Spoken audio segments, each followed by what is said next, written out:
veg kofta বনালোঁ লগত দিছিলোঁ বন্ধাকবি পিঁয়াজ তাৰপাছত গাজৰ বিট আপোনালোকে ইচ্ছা কৰিলে কেঁচা জলকীয়াও লগতে কুটি দিব পাৰে আটাইখিনি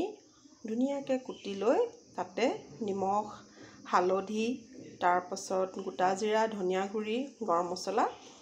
দি বেচনেৰে সৈতে প্ৰথমতে সানি ল'লোঁ তাৰপাছত সানি লৈ পানী দিয়া নাই সানি লোৱাৰ পিছত ধুনীয়াকৈ লাডু কৰি ফ্ৰাই কৰি লৈ তাৰপাছত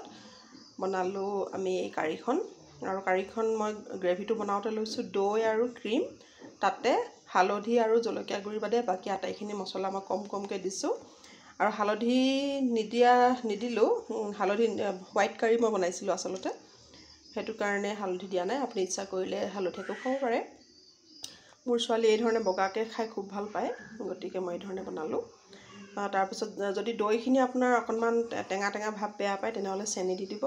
ইকুৱেল হ'ব তেতিয়া মানে বেলেঞ্চিং হৈ যাব এইখন তৰকাৰী বনালে আপুনি ভাতৰ লগত ৰুটিৰ লগত বা যিকোনো মানে পৰাঠা চাৰঠালত খাই বিৰাট ভাল পাব মই আপোনাক গেৰাণ্টি দিব পাৰোঁ ইমানেই সোৱাদ পাব মোৰ ঘৰত মোৰ ছোৱালীয়ে সাংঘাতিক ভাল পায় আৰু মোৰ মানুহজনেও বহুত ভাল পায় গতিকে আৰু ময়ো বহুত ভাল পাওঁ গতিকে সপ্তাহত মানে প্ৰতিটো সপ্তাহত এবাৰ হ'লেও মিনিমাম বনেই আমাৰ ঘৰত আপুনি বনাই খাই চাবচোন বহুত ভাল লাগে